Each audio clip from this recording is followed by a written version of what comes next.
Hello friends and welcome to Pendulum Edu. Today we'll be discussing daily current affairs of 14 September 2020.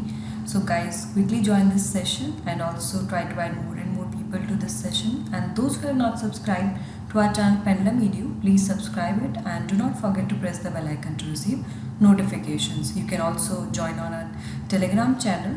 So let's see कि आज की important news क्या है. The first is declaration of results of second edition of ranking of states on support to startup ecosystem. These were announced by the Minister of Commerce and Industry Piyush Goyal. तो जो हमारे minister हैं commerce और industry के, वाणिज्य और उद्योग मंत्री पीयूष गोयल, उन्होंने स्टार्टअप पारितंत्र के समर्थन पर राज्यों की रैंकिंग के दूसरे संस्करण के परिणामों की घोषणा की है. और ये जो एक्सरसाइज थी इसको कंडक्ट किया था DPIIT ने, जो है department for promotion of industry and internal trade ने. और इसमें 22 स्टेट्स और 3 यूनियन टेरिटरीज़ ने पार्टिसिपेट किया. और ये जो स्टेट्स स्टार्टअप रैंकिंग फ्रेमवर्क है 2019 वाला, इसमें जो है 7 ब्रॉड रिफॉर्म एरियाज़ हैं जिसमें 30 एक्शन पॉइंट्स हैं. तो कुछ रिफॉर्म एरियाज़ हैं जैसे institutional support, easing compliances, relaxation in public procurement norms, incubation support etcetera.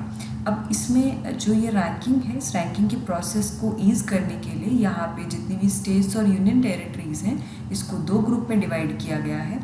पहला तो है कैटेगरी एक्स. कैटेगरी एक्स में जो है सारे स्टेट्स हैं और यूनियन टेरिटरी है दिल्ली की, ठीक है. और बाकी अगर हम बात करें कैटेगरी वाई में, कैटेगरी वाई में दिल्ली को छोड़कर बाकी सारी यूनियन टेरिटरी हैं और सारे नॉर्थ ईस्ट स्टेट हैं एक्सेप्ट असम. तो असम और अदर स्टेट्स जो है वो कैटेगरी एक्स में है, including union territory of Delhi and जो अदर यूनियन टेरिटरीज़ हैं except for Delhi and all states in north east India except Assam, these are in the category Y.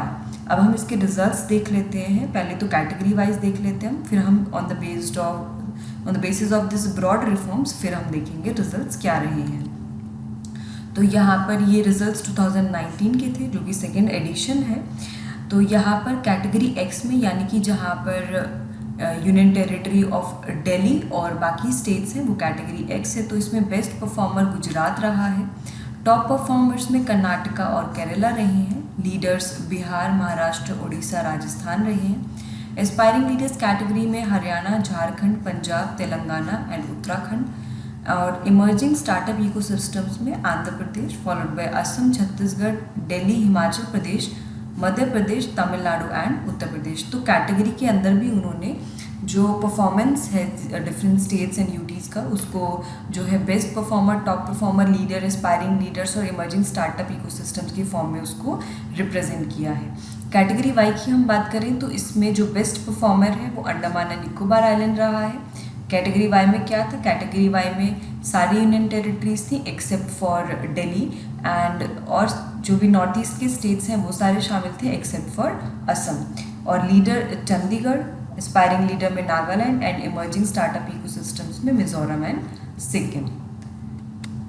Leaders across 7 reform areas में अगर हम बात करें 7 सुधारों क्षेत्रों में, तो इसमें इंस्टीट्यूशनल लीडर्स में कर्नाटका ने लीड किया है. देन रेगुलेटरी चेंज चैंपियन में Karnataka, then again procurement leader में भी Karnataka, Kerala and Telangana. Incubation hubs में Gujarat, Karnataka and Kerala. Seeding innovation leaders, नवाचार की शुरुआत, बिहार, केरला एंड महाराष्ट्र. परिणाम नवाचार, scaling innovation leaders, Gujarat, Kerala, Maharashtra and Rajasthan. And last is awareness and outreach champions में गुजरात, महाराष्ट्र और राजस्थान रहे हैं. तो ये जो है अलग अलग रिजल्ट्स हैं. आगे चलते हैं. Let's see a question. Which of the following has been declared as best performer in category Y of a recently released states startup ranking results of 2019? हाल ही में जारी स्टेट स्टार्टअप रैंकिंग परिणाम 2019 की श्रेणी Y में सर्वश्रेष्ठ प्रदर्शक के रूप में निम्नलिखित में से किसे घोषित किया गया है? Andaman and Nicobar islands, Chandigarh, Mizoram and Sikkim. जल्दी से कमेंट करके बताइए क्या होगा इसका सही answer. The correct answer will be option A, that is Andaman and Nicobar. Next is a Climate Smart Cities Assessment Framework 2.0 was launched by the Minister of Housing and Urban Affairs Hardeep Singh Puri. जलवायु smart शहरों का आकलन ढांचा 2.0 को आवास और शहरी मामलों के मंत्री जो हरदीप सिंह पुरी हैं उनके द्वारा लॉन्च किया गया है। अब ये जो फ्रेमवर्क लॉन्च किया गया है इसका जो एम है वो ये है कि जितने भी सिटीज़ हैं उनको एक रोड मैप प्रोवाइड करना ताकि वो क्लाइमेट चेंज से जो है लड़ सकें। अपनी जो प्लानिंग है जो भी वो एक्शंस को इम्प्लीमेंट करना चाहते हैं उसमें वो क्लाइमेट चेंज को कंसिडर करें। जो स्ट्रक्चर्स हैं जो अर्बन प्लानिंग और डेवलपमेंट में जो भी वो करना चाहते हैं उसमें वो क्लाइमेट सेंसिटिव अप्रोच को अपनाएं, ये फ्रेमवर्क का एम है। इस फ्रेमवर्क में 28 इंडिकेटर्स हैं जो 5 कैटेगरीज में डिवाइडेड हैं। इसमें कैटेगरी कौन कौन सी है? Energy and green buildings, urban planning, green cover and biodiversity, mobility and air quality, water management and waste management. ठीक है, तो 28 इंडिकेटर्स हैं जो 5 जो है इसमें मेजर कैटेगरीज हैं। और जो क्लाइमेट सेंटर फॉर सिटीज़ है under the national institute of urban affairs, it is supporting ministry of housing and urban affairs in the implementation of this framework. तो इस फ्रेमवर्क के इम्प्लीमेंटेशन में कौन सपोर्ट कर रहा है? Ministry of housing and urban affairs का climate centre for cities under NIUA। इसके साथ साथ जो मिनिस्टर हैं हाउसिंग एंड अर्बन अफेयर्स के, उन्होंने स्ट्रीट्स फॉर पीपल चैलेंज जो है इसको भी लॉन्च किया गया है इनके द्वारा। और ये एक इनिशिएटिव है जिसमें स्मार्ट सिटीज़ मिशन का एक इनिशिएटिव है ताकि हम रोड्स को इस तरह से बना सकें ताकि जो लोग हैं उस पर आसानी से चल सकें।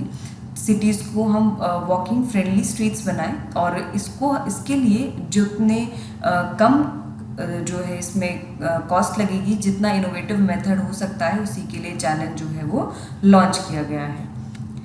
Fit India mission and the India programme of the institute for transport development and policy, they have collaborated with the smart cities mission to support this challenge. तो स्मार्ट सिटीज़ मिशन के साथ मिलकर फिट इंडिया मिशन जो ministry of youth affairs and sports का एक mission है और साथ ही India programme of the institute for transport development and policy, इन्होंने मिलकर जो है इस चैलेंज को सपोर्ट किया है। NIUA की बात करें, national institute of urban affairs, से भारत में शहरी नियोजन और विकास पर अग्रणी राष्ट्रीय थिंक टैंक है। It is the leading national think tank on urban planning and development in India. ये कहाँ पर लोकेटेड है? न्यू दिल्ली में लोकेटेड है और ये स्टैब्लिश कब हुआ था? 1976 में। एंड इस इंस्टीट्यूट के करंट डायरेक्टर हैं mister Hitesh Vaidya. Next is let's see a question, how many indicators are there in recently launch climate smart cities assessment framework 2.0। हाल ही में लॉन्च किए गए climate smart cities assessment framework 2.0 में कितने संकेतक हैं? 5, 16, 25 एंड 28। तो क्या होगा इसका सही आंसर? कितने इंडिकेटर्स हैं इस फ्रेमवर्क में? The correct answer is option D, that is 28. Moving forward, 125th birth anniversary of Acharya Vinoba Bhave was celebrated on 11th September because he was born on 11th September 1895 in the Bombay Presidency, and this year marks his 125th birth anniversary. Vinoba Bhave जो थे ये भूदान आंदोलन जो आपने सुना होगा, भूदान movement, उसके संस्थापक थे और उन्होंने सर्वोदय मूवमेंट जो है वो भी स्टार्ट किया था। ये नॉन वायलेंस और ह्यूमन राइट्स को जो है उसके हिमायती थे, उसको सपोर्ट करते थे और उन्होंने जो है वो गांधी जी के जो है पथ पर चलना चाहते थे, उनको बहुत ज़्यादा फॉलो करते थे। And Gandhi chose him as the first individual satyagrahi in a non violent movement in 1940। तो गांधी ने 1940 में अहिंसात्मक आंदोलन में उन्हें पहले व्यक्तिगत सत्याग्रही के रूप में चुना था। He was also honored with the Raman Magsaysay Award in 1958 and Bharat Ratna in 1983 posthumously। तो उनको मरणोपरांत जो है भारत रत्न से सम्मानित किया गया था 1983 में। द डे ऑल्सो मार्क्स, यानी कि 11 सितंबर को जो 127th एनिवर्सरी है स्वामी विवेकानंद की, जो उन्होंने एड्रेस किया था शिकागो में, उसकी 127th एनिवर्सरी थी क्योंकि ये उन्होंने 11 सितंबर 1893 को एड्रेस किया था। साथ ही एक और महत्वपूर्ण दिन यहाँ पे जुड़ता है कि इस साल जो है 19th एनिवर्सरी थी जो अटैक हुआ था, टेररिस्ट अटैक 2001 में, 11 सितंबर 2001 में यूएस में, उसकी 19th एनिवर्सरी थी 11 सितंबर 2020 को, इसलिए भी ये दिन बहुत ही महत्वपूर्ण था। Moving forward, let's see a question. Year 2020 marks 125th birth anniversary of which of the following leaders? वर्ष 2020 में निम्नलिखित में से किस नेता की 125वीं जयंती है? Dayanand Saraswati, Vinoba Bhave, Jayaprakash Narayan and Madan Mohan Malviya. So what will be the correct answer for this? Very easy. The correct answer is option B, that is Vinoba Bhave. Next is the government has constituted an empowered group of ministers which will be headed by the defense minister. तो government ने अभी एक जो है अधिकार प्राप्त मंत्री समूह का गठन किया है और इस समूह की जो अध्यक्षता है वो कौन करेगा? रक्षा मंत्री श्री राजनाथ सिंह करेंगे. ये बनाया क्यों गया है? क्योंकि अभी गवर्नमेंट ने डिक्लेयर किया था कि जो ऑर्डिनेंस फैक्ट्री बोर्ड है इसको एक या एक से ज़्यादा जो 100% गवर्नमेंट ओन्ड कॉर्पोरेट एंटिटीज़ में कन्वर्ट किया जाएगा. और ये जो एम्पावर्ड ग्रुप ऑफ मिनिस्टर्स जो बनाया गया है ये इसीलिए बनाया गया है ताकि इसके कन्वर्जन में ये इसको देख सके और उसमें गाइडेंस अपना प्रोवाइड कर सके. ये जो ग्रुप ऑफ मिनिस्टर्स है एम्पावर्ड ग्रुप ऑफ मिनिस्टर्स, इसमें और कौन कौन से मंत्री शामिल हैं? होम मिनिस्टर श्री अमित शाह हैं, फाइनेंस मिनिस्टर श्रीमती निर्मला सीतारमन है, minister for law and justice Shri Ravi Shankar Prasad हैं, इनके साथ minister of state for labour and employment Shri Santosh Kumar Gangwar हैं, minister of state for personnel public grievances and pension doctor Jitendra Singh भी इस ग्रुप में शामिल हैं. मेसलर्स KPMG advisory services limited who is the lead consortium member and Misslers Khaitan and Corporate Limited as another consortium member. They have been selected as the consultancy agency for providing consultancy services. तो उनको परामर्श सेवाएं जो प्रदान करने के लिए उनको जो है अपॉइंट किया गया है. यहाँ पर ऑर्डिनेंस फैक्ट्री बोर्ड की हम बात करें तो डिफेंस कॉन्ट्रैक्टर है which is owned by the government of India. इसकी स्थापना 1712 में हुई थी and its headquarters are located in Kolkata. Moving forward, let's see a question. Which of the following is not a part of empowered group of ministers to oversee conversion of Ordnance Factory Board into one or more corporate entities? Ordnance Factory Board की एक या एक से अधिक corporate संस्थाओं में रूपांतरण की देखरेख के लिए निम्नलिखित में से कौन मंत्रियों के अधिकार प्राप्त समूह का हिस्सा नहीं है? Prime minister, home minister, finance minister and law minister. So what will be the correct answer for this? The correct answer is option A, that is Prime Minister is not part of this group of ministers. Moving forward, Aero India 21 website was launched by Defence Minister and this website is aeroindia.gov.in and now the bookings are open for this Aero India 2021. Aero India is a biennial air show that is held at Air Force Station Yelahanka, Bengaluru, Karnataka. तो एक द्विवार्षिक हवाई show है जो वायुसेना station यलंका Bengaluru Karnataka में आयोजित किया जाता है. इसको आयोजित कौन करता है? Defence exhibition organisation, ministry of defence के अंतर्गत ये ऑर्गेनाइज किया जाता है. एंड जो 2021 का एरो इंडिया होगा it will be the 13th edition of Aero India and this will be held from 3rd to 7th February 2021. First edition जो था इसका वो कब हुआ था? वो 1996 में हुआ था and it is the largest aero show of Asia. Asia का ये सबसे बड़ा एरो शो है. Let's see a question. Defence minister has recently launch the aero India 2021 website where is aero India held. रक्षा मंत्री ने हाल ही में एरो इंडिया 2021 वेबसाइट लॉन्च की है. एरो इंडिया कहाँ आयोजित किया जाता है? अम्बाला, अमृतसर, बेंगलुरु एंड श्रीनगर. जल्दी से कमेंट करके बताइए गाइस, कमेंट करते रहिए. कोई भी डाउट है प्लीज़ कमेंट बॉक्स में मेंशन करिए. वीडियो को लाइक करिए, शेयर करिए. The correct answer is option C, that is Bengaluru. Next is Bahrain agrees to normalise relations with Israel and with this Bahrain has become the latest Arab nation to normalise it relations with Israel after being pushed by the US. And Bahrain से पहले हमने पढ़ा था कि जो UAE था वो 3rd gulf country बना था after Egypt and Jordan to normalise the relations with Israel and now Bahrain has also agree to normalise the relations with Israel.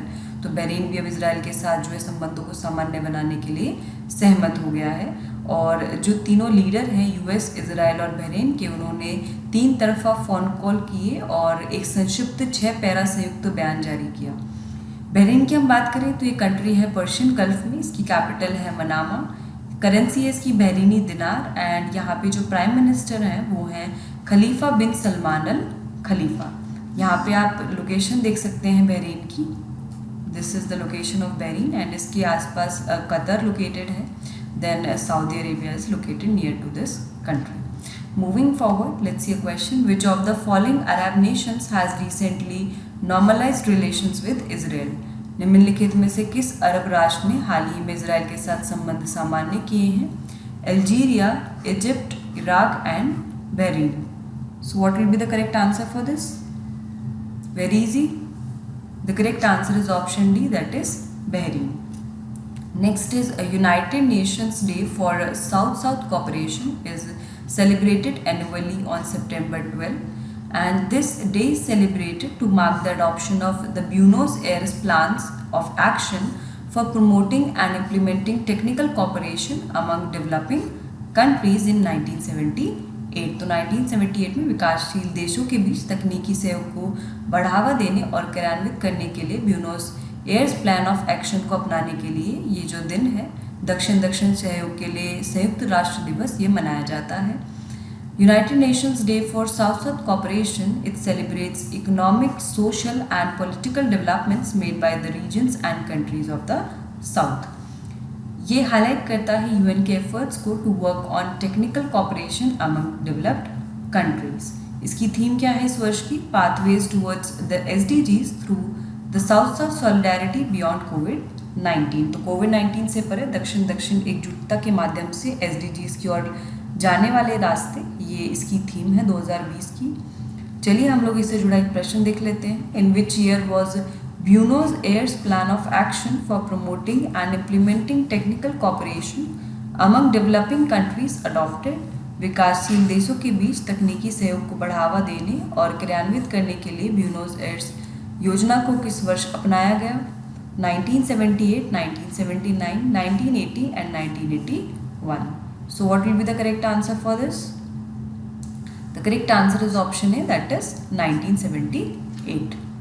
Next is RBI has issued guidelines for the appointment of CCO in banks. यानी कि chief compliance officer के appointment के लिए RBI ने जो है कुछ guidelines issue की हैं.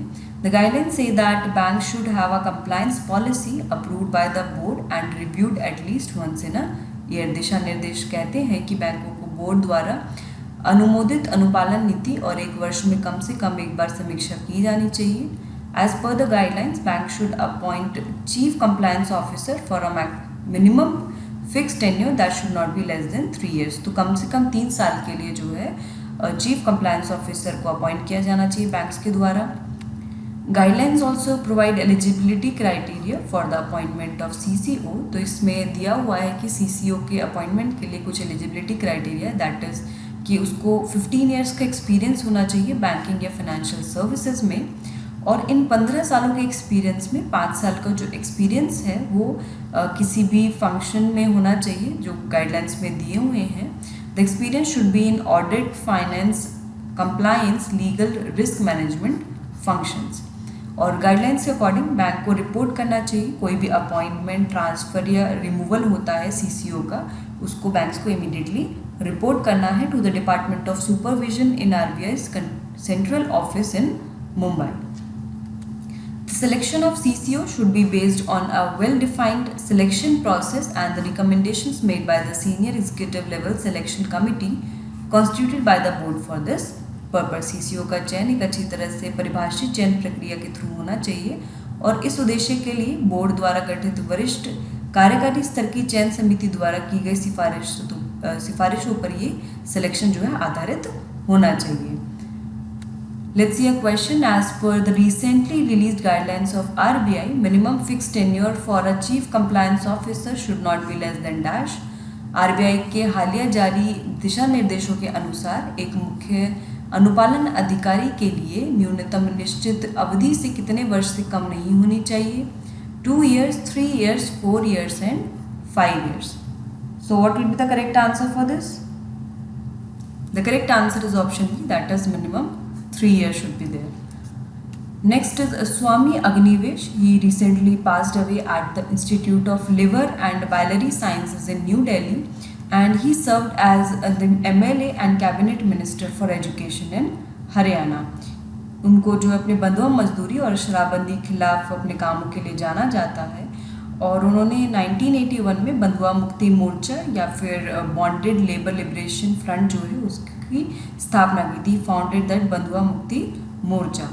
ही also worked as the president of Sarvadeshik Arya Pratinidhi Sabha world council of Arya Samaj. तो उन्होंने सर्वदेशिक आर्य प्रतिनिधि सभा आर्य समाज की विश्व परिषद के अध्यक्ष के रूप में काम किया है. यहाँ पे आप फोटो देख सकते हैं, ये स्वामी अग्निवेश हैं. आर्य समाज की हम बात करें तो it was founded by Swami Dayanand Saraswati on 10 अप्रैल 1875. इसके जो मेंबर्स हैं वो एक भगवान में विश्वास करते हैं, and these also believe in the authority of Vedas. This was mainly active in Punjab and work to revive Vedic learning and mix it with the modern education and sciences. तो मुख्य रूप से पंजाब में सक्रिय था और वैदिक शिक्षा को पुनर्जीवित करने और इसे विज्ञान में आधुनिक शिक्षा के साथ मिलाने का काम किया. It work to return people back to Hinduism who earlier converted to Islam. तो इसमें यहाँ पर जो लोग हिंदू धर्म में वापस मतलब जो लोग कन्वर्ट हो गए थे, इस्लाम में परिवर्तित हो गए थे, उनको वापस से हिंदू धर्म में कन्वर्ट करने के लिए जो है इन्होंने काफ़ी जो है काम किए थे आर्य समाज ने. इसके फाउंडर जो स्वामी दयानंद सरस्वती थे, उन्होंने विडो रीमैरिज का सपोर्ट किया. स्वामी दयानंद सरस्वती ने विधवा पुनर्विवाह का समर्थन किया.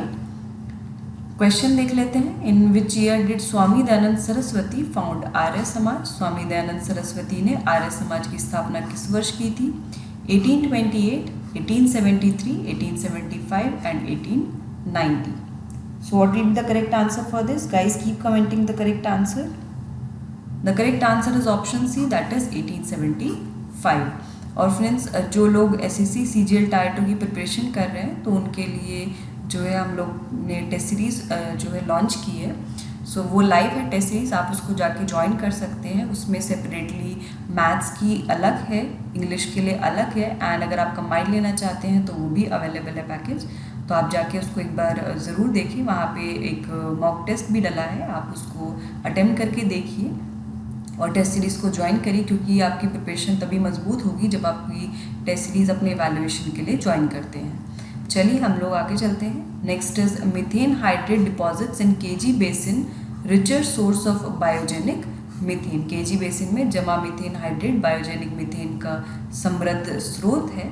And this was based on the study by the Agarkar Research Institute that has shown that KG basin has maximum diversity of mythogenic bacteria. और जो ये अध्ययन कैरी किया गया by the ARI that is Agarkar research institute, जो कि एक autonomous institute है, एक स्वायत्त संस्थान है department of science and technology का. इसने बताया कि जो मीथेन हाइड्रेट डिपॉजिट्स हैं कृष्णा गोदावरी बेसिन में, these are of biogenic origin, that is these are produced by living organisms. अध्ययन से यह भी पता चलता है कि केजी बेसिन में मिथेनोसार्सिना, मिथेनोकुलिस और मिथेनोबैक्टीरियम है, लेकिन जो मिथेनोसार्सिना है अन्य दो जेनरों की तुलना में सबसे ज़्यादा है. 1 cubic meter of methane hydrate it can produce 160 to 180 cubic meters of methane. तो अगर 1 क्यूबिक मीटर 160 से 180 क्यूबिक मीटर मीथेन का उत्पादन कर सकता है. And it is estimated that methane hydrates in KG basin are twice that of all fossil fuel reserves available worldwide. तो यह अनुमान है कि केजी बेसिन में मीथेन हाइड्रेट दुनिया भर में उपलब्ध सभी जीवाश्म ईंधन भंडार से 2 गुना है. कृष्णा गोदावरी बेसिन की बात करें तो ये आंध्र प्रदेश में लोकेटेड है in the nearby areas of Bay of Bengal. And this is famous for D6 block where India's biggest natural reserves were found by Reliance in 2003. तो ये D6 ब्लॉक के लिए काफ़ी प्रसिद्ध है, जहाँ 2003 में रिलायंस द्वारा भारत के सबसे बड़े प्राकृतिक गैस भंडार पाए गए थे. The depositions in the basin region are from late Carboniferous to Pleistocene. तो बेसिन में जो लेट कार्बोनिफेरस से लेकर प्लास्टिशियन के जो है डिपॉजिट जो है मौजूद है. Let's see a question. Krishna Godavari Basin is located in which of the following states? Krishna Godavari Basin निम्नलिखित में से किस राज्य में स्थित है? तमिलनाडु, उड़ीसा, आंध्र प्रदेश एंड केरला. So इसका सही आंसर क्या होगा?